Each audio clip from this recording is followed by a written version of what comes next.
My Lords, I rise to speak to my amendment. I'm very sorry I wasn't here earlier today when Clause 33 was debated. The Green Party's had a very exciting morning electing a new leader, and that's where I was.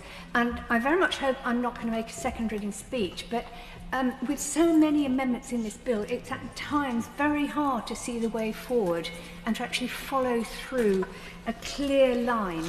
And so I'm going to make a speech, and I hope not to make too many more during the course of this bill, however many amendments I put down. I declare an interest as a grandmother of 3 home-educated children, all with special educational needs, and 2 of whom are now studying at colleges in Cambridge, and the other one making short films about autism.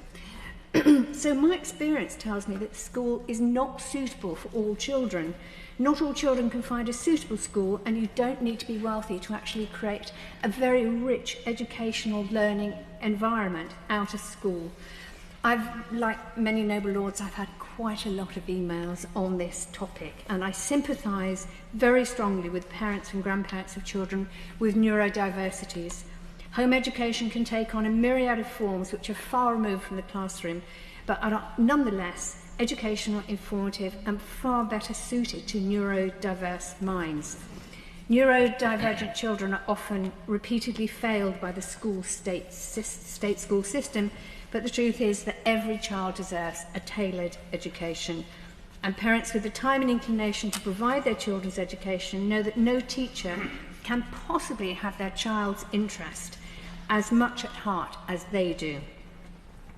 And this bill reads as if school is the safest, best place for all children to be, and for many that simply isn't true. And in fact, of course, for many children, school is a very hostile environment, and by making home education harder for parents, we're discouraging them from doing what is best for their child and for many others.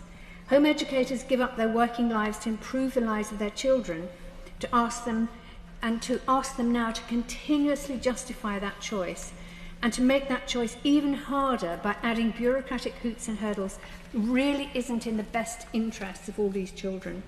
You don't have to specifically disallow home education to make it unworkable, and home educators believe that this register will place an unworkable administrative burden on families. And I also believe that there's an inaccurate conflation of home education with a safeguarding risk.